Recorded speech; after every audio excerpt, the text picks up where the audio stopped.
जब मुलाकात अखिलेश यादव से हुई है, कुछ चुनाव पर भी चर्चा हुई है, क्योंकि चर्चा आपके जौनपुर में खूब है कि हो सकता है कि मल्हनी जैसी सीट पर डॉक्टर मनोज यादव चुनाव लड़े। चूँकि कई पोस्ट मैं दिखा सकता हूँ, लोग ट्वीट कर रहे हैं, फेसबुक पेज पे डाल रहे हैं कि 2027 का चुनाव हम लोगों का बहुत बड़ा है और इस बड़े चुनाव में हमको लड़ना किससे है जो झूठ हैं, बेईमान हैं, भ्रष्ट हैं। क्या आपका कोई व्यक्तिगत धनंजय सिंह से कुछ था, या फिर आप उस मामले पर सचमुच लड़ाई के मूड में थे? क्योंकि आप एक डॉक्टर हैं, आप जानते हैं कि एक दवा जो नशीली दवा का उपयोग किया जा रहा था वो कितना घातक था, इसलिए लड़ रहे थे, या कोई व्यक्तिगत धनंजय सिंह के साथ था? नहीं, व्यक्तिगत हमारा न कोई लड़ाई है। राजनीतिक जो होता है वो देखिए वो निर्दल पार्टी से रहते हैं और आजकल जो है भाजपा का जो है दामन पकड़ चुके हैं।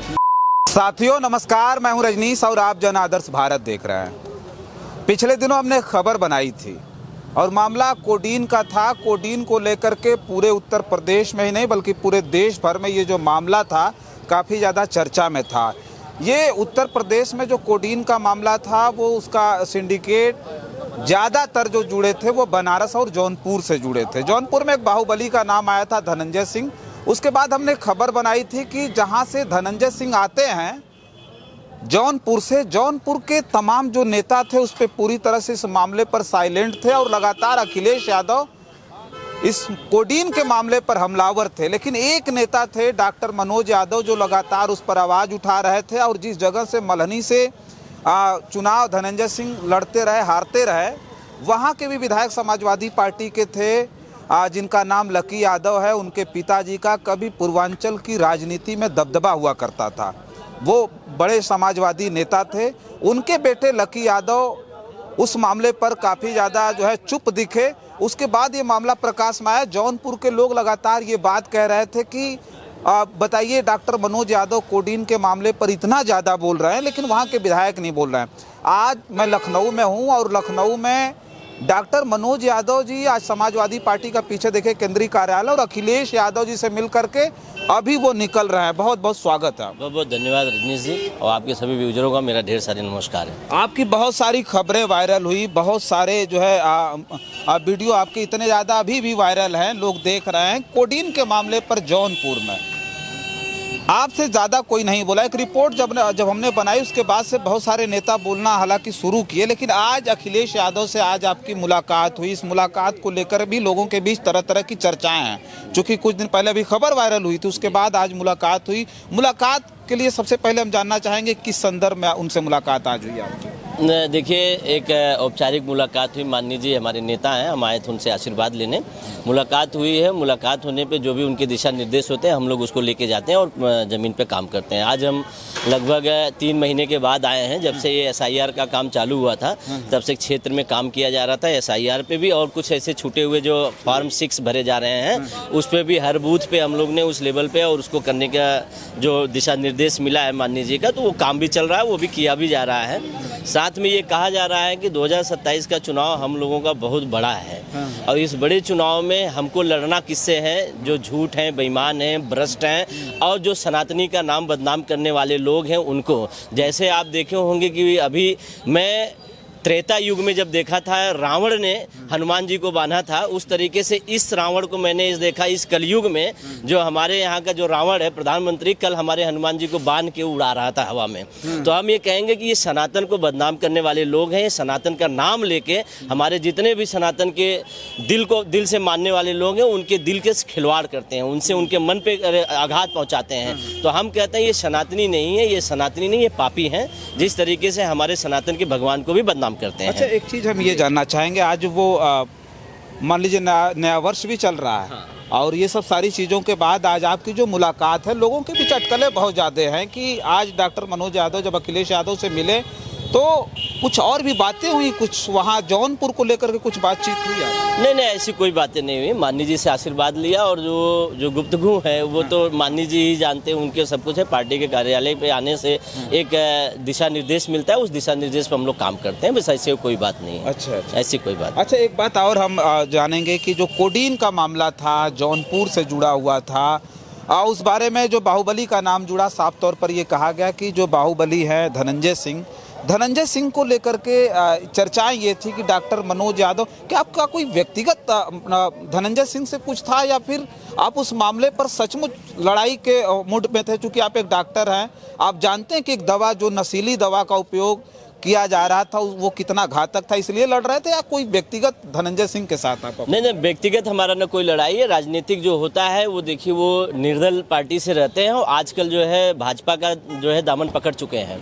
मगर ये मामला जब आप जानते होंगे, ये लगभग 2021 से लेकर अब तक का मामला आया। मैंने शुरू में भी बोला था कि 5000 करोड़ का कोडीन कफ सिरप का मामला है और फेंसाडिल भी इसमें आ गया। फेंसाडिल का जो कुछ मात्राएं अगर बढ़ा देते हैं तो भी नशा में ही यूज होने लगते हैं और अक्सर करके जो मुस्लिम कंट्रीज़ हैं उस कंट्रीज़ में ये यूज़ करते हैं, क्योंकि वहाँ पे उनके लिए शराब बाधित है, मगर इस चीज़ को यूज़ करने के लिए होता है। और इसका रेट भी अच्छा लगाते हैं ये लोग, इसका रेट भी अच्छा लगाते हैं और लगा के फिर इसके बाद जो 800-1200 रुपये में प्रति सीसी बिकती है 100 ml की। हम कह रहे हैं कि इससे ये जो नशा से लोगों की जीवन बर्बाद किया जा रहा है, ये नशा का जो पापी है उसको ये भाजपा सरकार बचा क्यों रही है, मैं ये भी बता रहा हूँ। और उस समय मैं बोलता भी नहीं, मैं शुरू में फर्स्ट टाइम में भी मैंने बोला था, माननीय जी को लिख के भेजा था कि ये 200 करोड़ का मामला नहीं है, ये 5000 करोड़ का मामला। जब बोला मैं उसमें बोला भी था एक मीडिया में, और फिर इसके बाद वो माननीय जी को मैं टैग भी किया था, माननीय जी को लिख के भेजा था।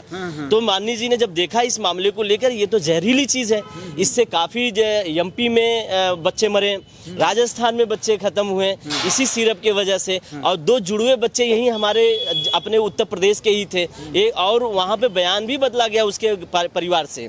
और इस मामले को लेके आज भी कहा जाए, जब अमित सिंह टाटा, आलोक सिंह जो है एसटीएफ का जो बर्खास्त सिपाही है, इन लोगों ने बयान किया कि 25 लाख रुपया प्रति माह हम एक नेता को देते थे, और ये पूरा सिंडिकेट यहीं से उठा है, जौनपुर से और बनारस से। तो ये जब बिहार में जा रहा था तो बिहार में कौन ऐसा नेता था जिसको आप 25 लाख रुपया महीना देते थे? और हम सीधा आपके न्यूज़ देखिए, आपका बहुत बड़ा न्यूज़ है, मैं इस पे बयान भी दे देता हूँ, वो जमा खान थे और वहाँ जदयू का जो है वहाँ सरकार थी और मंत्री रहे और मंत्री भी रहे, और वहीं से जो है बांग्लादेश भी जा रहा है और बंगाल भी जा रहा है, वहीं से जा रहा है। इसका बहुत बड़ा शाखा है। और इस चीज को लेते हुए मैंने देखा कि अगर इसमें एसआईटी बैठती है और कोडीन का नाम न लेके फेंसाडिन को बता देते हैं कि ये फेंटाडिन कोई नशीली पदार्थ नहीं है, तो भाई कोडीन के बारे में बताओ ना, कोडीन का मसला आ रहा है ना। फेंसाडिन है तो फेंसाडिन की मात्रा बढ़ा देंगे तो वो भी नशीली हो जाएगी। मगर हम कह रहे हैं कि जो यहीं अपने लखनऊ में जो गोल्ड सिटी में जो बिल्डिंगें बनी हुई हैं, बर्खास्त जो सिपाही है आलोक सिंह, उसकी प्रॉफिट, उसकी महीने की क्या इनकम रही होगी?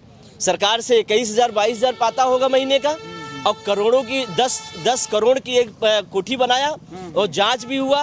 कल के अखबार में भी, पेपर में भी निकला कि अवैध नक्शा नहीं पास है, न तो फिर विकास प्राधिकरण से है, न एलडीए से है, और न तो फिर इसके बाद पंचायत का जो होता है उसका कागज, उससे भी नहीं बना हुआ है। तो आखिरकार कौन सा अधिकारी ऐसा है कि जो उसके नक्शे पे पास करके दे दिया और इतनी बड़ी कोठी खड़ी हो गई? और वहीं बगल में धनंजय सिंह का भी है। और आप भी मसला देखे होंगे कि एक फौजी थे, और फौजी अरविंद सिंह जो रिटायर थे, उन्होंने लिया था और अरविंद के ऊपर आरोप लगा रहे थे अरविंद सिंह ने इस जमीन को लिया, मगर आनंद फानन में योगी आदित्यनाथ जी से मिलवाकर वो नाम बदलवा के यादव का नाम ला के दे देते हैं, जितेंद्र यादव का नाम दे रहे हैं। तो एक तरीके से वो दिखाना चाहते हैं कि नहीं, ये यादव ही बेकार है।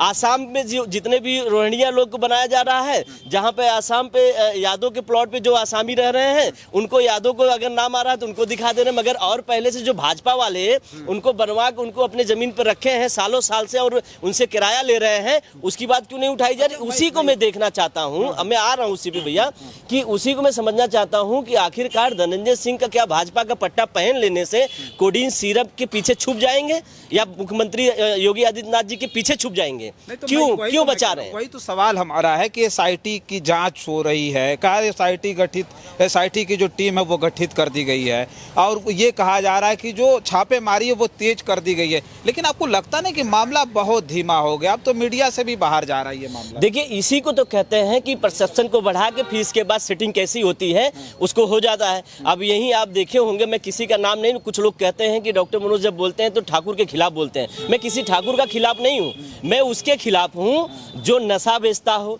जो डकैती करता हो, जो गुंडई करता हो, जो छिनैती करता हो, जो भू माफिया हड़पता हो, गरीबों की जमीन हड़पता हो, मैं उसके खिलाफ हूँ। अगर हम कह रहे हैं कि तुम्हारे पास आज के यही 2020 के पहले न तो तुम्हारे पास कोई चलने की बेहतरीन तरीके की व्यवस्था थी, न कोई इस तरीके की व्यवस्था थी, तो आखिरकार ये आपकी व्यवस्था बढ़े कैसे? 4 लाख रुपये पर डे का खर्चा है आपका। ईडी क्यों नहीं बताती है कि अगर जांच करे तो इस आधार पर भी जांच करे ना। अगर सीरीज नंबर 1111 अयोध्या से, अगर सीरीज नंबर 1111 गाड़ी अयोध्या से कनेक्टेड जो नंबर 9777 से है, तो ईडी इसको भी तो बाहर करे।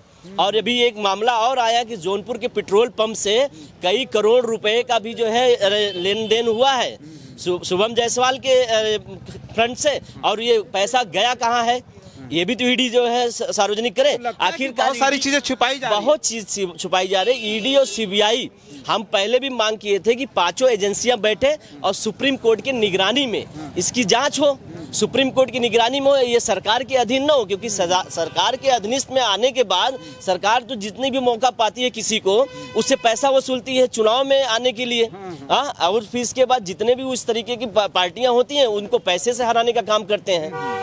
तो हम यही मांग करना चाहते हैं कि जो ईडी है, नारकोटिक्स एजेंसियां हैं, सीबीआई है, ये सबको आप सामने लाएं और सुप्रीम कोर्ट की निगरानी में जांच हो के, क्योंकि जनता ये पूछ रही है। आखिरकार इतना लंबा मैसेज हुआ, हमारे माननीय राष्ट्रीय अध्यक्ष जी लगातार उस पर ट्वीट भी किए, नाम भी लिए, सब कुछ हुआ, तो आखिरकार ये सरकार और प्रशासन भरोसा नहीं सुप्रीम कोर्ट जांच करे अपने। जब उनके राजा बैठे हैं उस कुर्सी पे, तो राजा जब चाहेंगे तब न होगा। आखिरकार जब उसी आलोक बर्खास्त सिपाही के मकान पे ईडी गई थी जांच करने के लिए, तो वहां पे वैल्यूअर जो जा रहा था, तो उस वैल्यूअर को रोक कौन रहा था?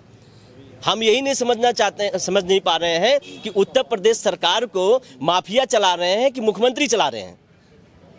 ये भी तो जानकारी होनी चाहिए। चला रहे हैं तो माफियाओं के खिलाफ बोल रहे हो हम लगातार। नहीं, हम वही समझना चाहते हैं कि जब जांच ईडी पहुंचती है कहीं पे, तो ईडी के जो अधिकारी हैं वो गेट के बाहर रहते हैं, और जब माफिया पहुंचता है, बाहुबली पहुंचता है, तब गेट खुलता है। क्यों?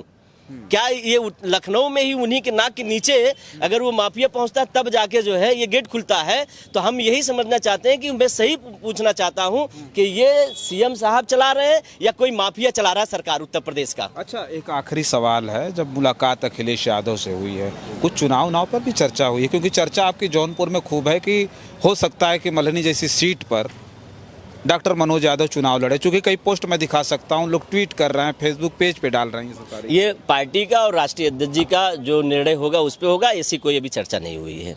चलिए ठीक है। देखिए, हमारे साथ पूर्व में एमएलसी के प्रत्याशी रहे जौनपुर से समाजवादी पार्टी के, और सीधा जो टक्कर था इनका वो धनंजय सिंह के खिलाफ था, चूँकि धनंजय सिंह लड़ रहे थे एक तरफ और दूसरी तरफ यानी धनंजय सिंह के वो रिश्तेदार लड़ रहे थे। एक तरह से कहा जाए पूरा का पूरा जो चुनाव की कमान संभाले तो धनंजय सिंह ने ही संभाला था। धनंजय सिंह के सामने जौनपुर में चुनाव लड़ने वाले डॉक्टर मनोज यादव से हमारी बातचीत हो रही थी। इन्हें लेकर के पूर्वांचल की एक चर्चित सीट पर चर्चाएं इतनी ज़्यादा हैं कि लोग कह रहे हैं कि आने वाले वक्त में हो सकता है कि मल्हनी से चुनाव लड़ें। आज उनकी अखिलेश यादव से मुलाकात हुई, बहुत सारी चीज़ें हम चाहते थे कि वो बातें खुल करके कैमरे के सामने आए, लेकिन अभी वक्त है, बहुत सारी बातें खुल करके सामने नहीं आई हैं। लेकिन अभी उन सब सारे संदर्भों में हम बहुत सारी चर्चाएं करके आपके बीच में ज़रूर भेजेंगे और बताएंगे कि जौनपुर की जो सियासत है वो अब अखिलेश यादव किस तरह से बदलने जा रहे हैं। वो सब सारी चीज़ें आने वाले वक्त में देखने को मिलेगी। फिलहाल इस वीडियो में इतना ही, बहुत सारी खबरें लेकर के आपके बीच में हाजिर होंगे। बने रहें जन आदर्श भारत के साथ और हमें दें इजाज़त। नमस्कार।